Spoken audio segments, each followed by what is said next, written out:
First contact and mockery. The morning sun painted the San Francisco skyline in hues of gold and amber when the Zelkarian ship materialized above the bay. Unlike the dramatic entries of science fiction, there was no burst of energy, no thunderous boom, just a sudden presence that blocked out a portion of the sky. The vessel was enormous, easily the size of 10 aircraft carriers. Its surface a mesmerizing dance of liquid metal that shifted and flowed like mercury under glass. Dr. Maya Chen, Earth's leading xenolinguist, stood on the observation deck of the United Earth Defense Command, her coffee forgotten as she watched the alien craft hover motionless. At 38, with sharp features and eyes that seemed to catalog everything they saw, she had spent her life preparing for this moment. Now that it was here, she felt remarkably calm. "They're not attacking," General Marcus Stone observed beside her, his weathered face a map of concern. "That's something." Within hours, a smaller craft detached from the mothership and descended toward the newly established contact zone in Golden Gate Park. The world held its breath as three figures emerged, walking with an unsettling grace that suggested their relationship with gravity was different from humanity's. The Zelkarians stood nearly 7 feet tall, their bodies covered in what appeared to be living armor that shifted colors with their movements. Their faces were vaguely humanoid but elongated, with 4 eyes arranged in a diamond pattern and skin that seemed to absorb light rather than reflect it. "Greetings, primitives," the lead alien spoke, its voice resonating directly in their minds rather than through the air. "I am Overseer Krell of the Zelkarian Collective. We have observed your attempts at civilization." Maya stepped forward, suppressing her irritation at the condescending tone. "Welcome to Earth, Overseer Krell. I am Dr. Maya Chen, representing humanity. We're honored by your visit." Krell's upper eyes narrowed in what might have been amusement. "Honor is earned, not given, little one. We have come to evaluate your species for potential inclusion in the Galactic Assembly." Over the next several hours, the Zelkarians conducted what they called an assessment. They examined Earth's technology with barely concealed disdain, their 4 eyes rolling in synchronized mockery as they inspected everything from smartphones to the International Space Station's blueprints. "You still rely on chemical propulsion." Krell's laughter was like grinding metal. "How quaint. And these computers of yours, silicon-based processors. We abandoned such primitive technology millennia ago." Lieutenant James Harper, a young aerospace engineer, couldn't contain himself. "Our technology has taken us to the moon, sent probes throughout our solar system." "The moon," another Zelkarian, introduced as Science Minister Vex, interrupted with a sound that could only be described as a snort. "You celebrate reaching your own satellite. My offspring traverse galaxies for recreational purposes." The humiliation continued as the aliens dismantled every human achievement. They laughed at our medical technology. "You still cut into flesh to heal," mocked our energy systems, burning dead organisms for power. Fascinating regression. And dismissed our proudest scientific theories as charming misconceptions. Finally, Overseer Krell delivered their verdict in the Grand Assembly Hall of the United Nations, broadcast to every corner of Earth. "After careful evaluation, we classify humanity as a Level 1 species, barely sentient by galactic standards. Your technology is primitive, your understanding of physics is laughable, and your societal development is concerning." He paused, all 4 eyes scanning the assembled world leaders. "However, we are not without mercy. You may serve the Galactic Assembly in limited capacity. Your planet's resources could be useful, and your species might provide adequate manual labor for our mining operations." The room erupted in outraged whispers. President Elena Volkov of the United Earth Council stood, her voice steady despite her anger. "You're offering us slavery." "We offer you purpose," Krell corrected. "It is more than most primitive species receive." "And if we refuse?" General Stone demanded. Krell's armor shifted to a threatening crimson. "Then you remain isolated, irrelevant, and eventually extinct when greater threats find your defenseless world. The choice is yours. As the Zelkarians departed, promising to return in one Earth year for humanity's answer, Maya found herself in an emergency meeting with Earth's greatest minds. "They're wrong about us," she insisted, pacing the secure conference room. "Their arrogance blinds them to our potential." Dr. Raj Patel, the quantum physicist, nodded slowly. "They showed us their technology, but notice how they never explained the principles behind it. They're hiding something." General Stone leaned forward. "Are you suggesting we can actually compete with them?" Maya's eyes blazed with determination. "I'm suggesting we can surpass them. They see our unconventional approaches as primitive because they can't imagine thinking outside their established paradigms. That's their weakness." President Volkov made her decision. "Then we have 1 year to prove them wrong. Dr. Chen, I'm authorizing Project Phoenix. Unlimited resources, complete autonomy. Build us a starship that will make them eat their words." As the meeting adjourned, James caught up with Maya in the corridor. "Do you really think we can do this? Build something that will impress beings who traverse galaxies?" Maya smiled, a fierce expression that transformed her usually serious face. "They made one critical mistake, James. They showed us it was possible. Now we just have to find our own way there." Above Earth, aboard their mothership, Overseer Krell reviewed the recordings of humanity's response with his council. "They are planning something," Science Minister Vex observed. "Should we intervene?" Krell's armor rippled with amusement. "Let them try. What can they possibly achieve in 1 year that they haven't in centuries? Besides, their failure will make their submission all the more complete. If the Zelkarians had studied human history more carefully, they might have recognized the danger in humanity's response. Throughout their existence, humans had achieved their greatest feats not in comfort, but when challenged, mocked, and told something was impossible."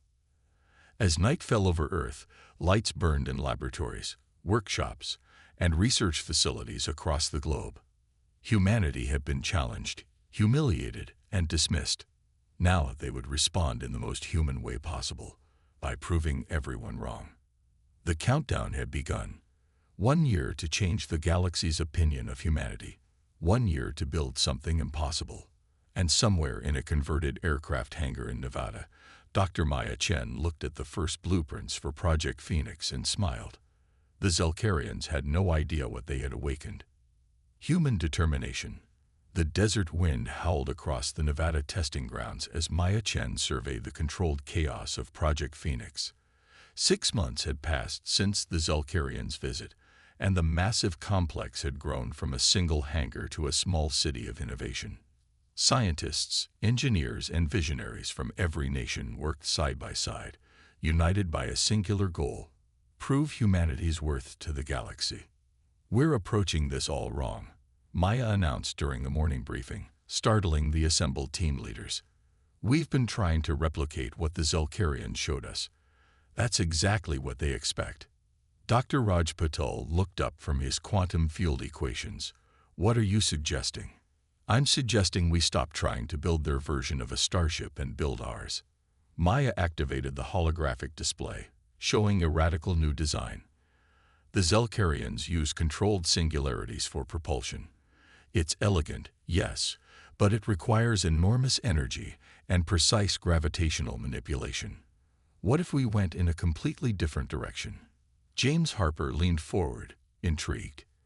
"You mean the consciousness wave theory?" "Exactly." Maya's eyes sparkled with excitement. "Every culture that's attempted space travel has focused on moving physical objects through space. But what if space itself could be convinced to move around us?" The room fell silent as the implications sank in. Dr. Sarah Morrison, the team's neuroscientist, spoke first. "You're talking about using human consciousness as a navigation system." "Not just navigation," Maya corrected.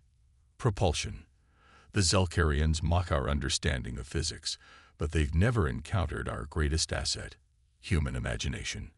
We dream of distant stars, and in quantum mechanics, observation affects reality. What if we could amplify that effect?" The next 3 months saw breakthroughs that defied conventional science. The team discovered that human brainwaves, when properly amplified and focused through a crystalline matrix they dubbed the dream prism, could indeed influence quantum fields. It wasn't magic. It was a previously unknown interaction between consciousness and space-time. In Moscow, Dr. Svetlana Kuznetsova's team made another crucial discovery. The Zelkarians use exotic matter to stabilize their wormholes. She reported via secure channel. But we found something better. Human emotional resonance creates a unique quantum signature that naturally stabilizes spatial distortions. General Stone, initially skeptical, became the project's fiercest defender when preliminary tests showed promise. "You're telling me that human willpower can literally bend space." "Not just willpower," Maya explained. "Hope, determination, curiosity. The very qualities the Zelkarians mock as primitive. These emotions generate quantum patterns that interact with the fabric of space-time in ways their cold logic cannot comprehend."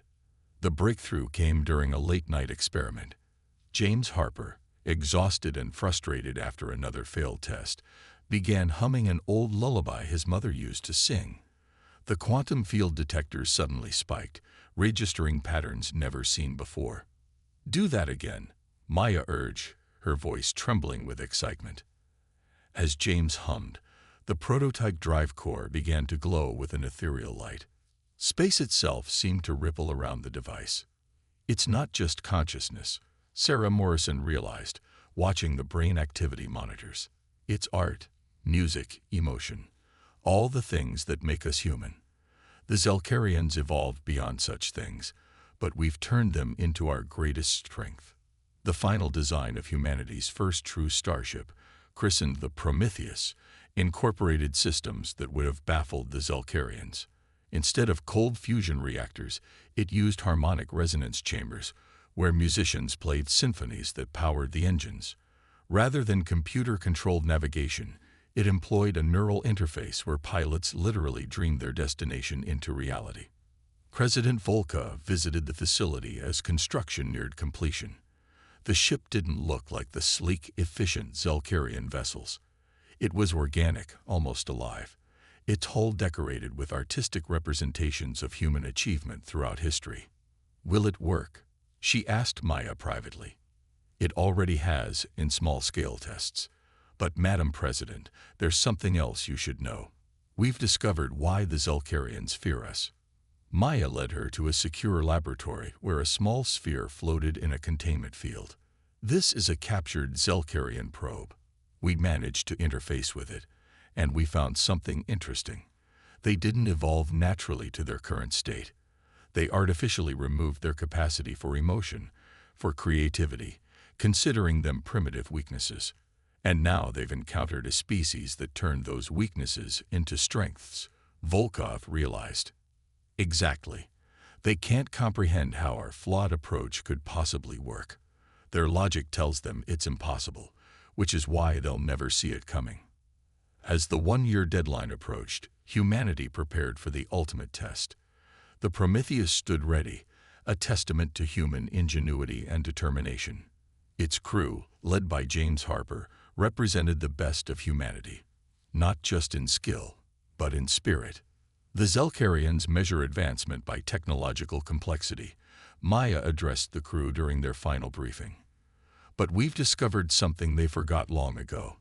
The universe responds to passion, to dreams, to the sheer audacity of hope." In orbit, the Zelkarian observation posts noted increased activity at the Nevada facility. Science Minister Vex reported to Overseer Krell with barely contained amusement. "They've built something. Our sensors cannot determine its purpose, but it appears to be decorated with primitive art." Krell's armor shifted to a patronizing yellow. "Let them have their moment. When their contraption fails to achieve orbit, their spirits will break completely. Prepare the mining contracts." Below, in the Prometheus's command center, James Harper felt the ship's systems synchronize with his thoughts. The dream prism hummed with potential, waiting for human imagination to give it purpose. "All systems report ready. Sarah Morrison announced from the Neural Interface Station. The quantum field is responding to the crew's emotional state. We're generating patterns that shouldn't be possible. Maya stood beside General Stone in the observation room, watching the final preparations. They think we're about to embarrass ourselves, she murmured. Stone smiled grimly. Good. The element of surprise has won more battles than superior firepower. As dawn broke over the Nevada desert, the Prometheus prepared for launch. Around the world, billions watched, hoping against hope that humanity's gamble would pay off. The Zelkarians watched too, their recording devices ready to document what they'd assumed would be a spectacular failure. They had no idea what was coming. In the ship's harmonic chamber, a full orchestra began to play Beethoven's Ninth Symphony. In the neural interface pods, the crew focused their thoughts on the stars. And in the heart of the dream prism, human imagination began to reshape reality itself. The countdown reached 0. And the universe would never be the same. The Great Reveal. The morning of the launch, the Zelkarian delegation arrived with undisguised contempt. Overseer Krell's armor had shifted to a mocking shade of green as he materialized in the observation deck alongside Earth's leaders. We have returned as promised, Krell announced, his 4 eyes scanning the Prometheus with amusement. I see you have decorated your failure quite elaborately. President Volkov smiled politely. We appreciate your attendance, Overseer. Please, make yourselves comfortable. The demonstration will begin shortly. Below them, the Prometheus stood proud against the desert backdrop. Unlike the sterile, utilitarian Zelkarian vessels, humanity's Starship was a work of art. Its hull shimmered with iridescent panels that displayed humanity's greatest achievements, from cave paintings to space stations, from Mozart to quantum equations. Status report. James Harper requested from the captain's chair, his neural interface crown glowing softly. Harmonic resonance at optimal levels, reported Dr. Chen Wei, the ship's chief musician. The orchestra is ready. Neural network synchronized, added Sarah Morrison. All crew members report full integration with the Dream Prism. Quantum field generators online, confirmed Raj Patel. We're detecting unusual space-time fluctuations, exactly as predicted. Science Minister Vex leaned toward Krell, speaking in their native frequency. Their readings make no sense. They appear to be using music as a power source. Desperate primitives often resort to ritual when technology fails them, Krell replied dismissively. Maya Chen joined them on the observation deck, her calm demeanor contrasting sharply with the Zelkarians' arrogance. Overseer Krell, before we begin, I'd like to thank you. Krell's eyes narrowed suspiciously. Thank us. For what? For showing us that faster-than-light travel was possible. Sometimes, knowing something can be done is all humanity needs to find its own path. The countdown began. In the Prometheus, the orchestra struck the opening notes of Beethoven's Ninth Symphony. The harmonic resonance chambers amplified the music, converting it into quantum energy patterns no Zelkarian computer could process. 10, 9, 8. The global audience held its breath. Their power readings are impossible, Vex muttered, his instruments fluctuating wildly. They're generating energy from emotional resonance. 7, 6, 5. In the neural interface pods, the crew focused their collective consciousness on a single thought. The star system of Alpha Centauri, 4.37 light-years away. 4, 3, 2. The dream prism began to pulse with otherworldly light, reality itself bending around the ship as human imagination rewrote the laws of physics. 1. Launch. What happened next defied every Zelkarian expectation. The Prometheus didn't lift off with conventional thrust. Instead, space itself seemed to wrap around the ship like a loving embrace. The vessel shimmered, became translucent, and then impossible. Krell shouted as the Prometheus simply vanished, leaving behind a ripple in space-time that sent his instruments into chaos. Before the Zelkarians could process what they'd witnessed, A communication came through from their deep space monitoring station near Alpha Centauri. The message was simple. Unknown vessel has appeared in system. Configuration matches. The human craft. The observation deck erupted in stunned silence. The Prometheus had traveled 4.37 light-years in less than a second. But that's not how physics works. Vex sputtered, his 4 eyes blinking rapidly. Maya smiled. That's not how your physics works. We found our own way. Minutes later, the Prometheus reappeared above Earth, space unfolding around it like a flower blooming in reverse. James Harper's voice came through the communication system, filled with wonder. Mission successful. We've just returned from Alpha Centauri. The view was spectacular. Krell's armor had turned a sickly gray, the color of Zelkarian shock. How? Your technology is primitive. Your understanding of science is limited by your standards, Maya interrupted. But we have something you abandoned long ago. The power of dreams, emotion, and creativity. While you reduced the universe to cold equations, we kept the capacity to imagine the impossible. General Stone stepped forward. Your people evolved beyond emotion, creativity, and art, seeing them as weaknesses. But these primitive traits allowed us to access aspects of reality your logic-bound minds cannot perceive. The Prometheus initiated a series of maneuvers that left the Zelkarians speechless. It split into multiple quantum echoes of itself, each one real and unreal simultaneously. It folded space like origami, creating temporary wormholes through sheer force of human will. It painted aurora-like patterns across the sky, turning physics into art. We offer you a choice now, President Volkov addressed the stunned aliens. We can be equals in your galactic assembly, bringing our unique perspective and capabilities. Or we can go our own way, exploring the universe through means you cannot comprehend or counter. Krell's armor cycled through confused patterns of color. For the first time in recorded Zelkarian history, their superiority had been challenged not by greater technology, but by a completely different approach to existence itself. This requires consultation with the assembly, Krell managed, his mental voice wavering. Take your time, Maya said graciously. We'll be exploring the galaxy while you decide. As the Zelkarian delegation prepared to depart, Vex approached Maya privately. How did you know? How did you find this approach? Maya's expression softened. We didn't know. We hoped. We dreamed. We believed in possibilities beyond what we could prove. That's what makes us human. In the months that followed, humanity's unique approach to space travel revolutionized galactic society. The Prometheus-class ships, powered by orchestras and guided by dreams, opened routes through space-time that the logic-bound species had never imagined possible. The Galactic Assembly, forced to reconsider their classification system, created a new category, transcendent species, those who achieved advancement not through technological superiority, but through the evolution of consciousness itself. Earth became a center of learning, where species from across the galaxy came to study the power of emotion, creativity, and imagination. The Zelkarians, humbled but eager to learn, were among the first to request courses in art, music, and emotional expression.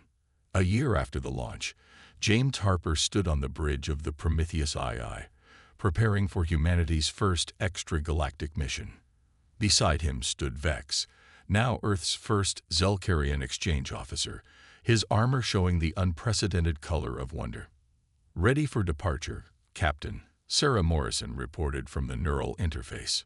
James nodded, then turned to the mixed human-alien crew. Ladies, gentlemen, and distinguished beings, today we chart a course not just through space, but through possibility itself. Our destination isn't just another galaxy. It's the future we dare to imagine.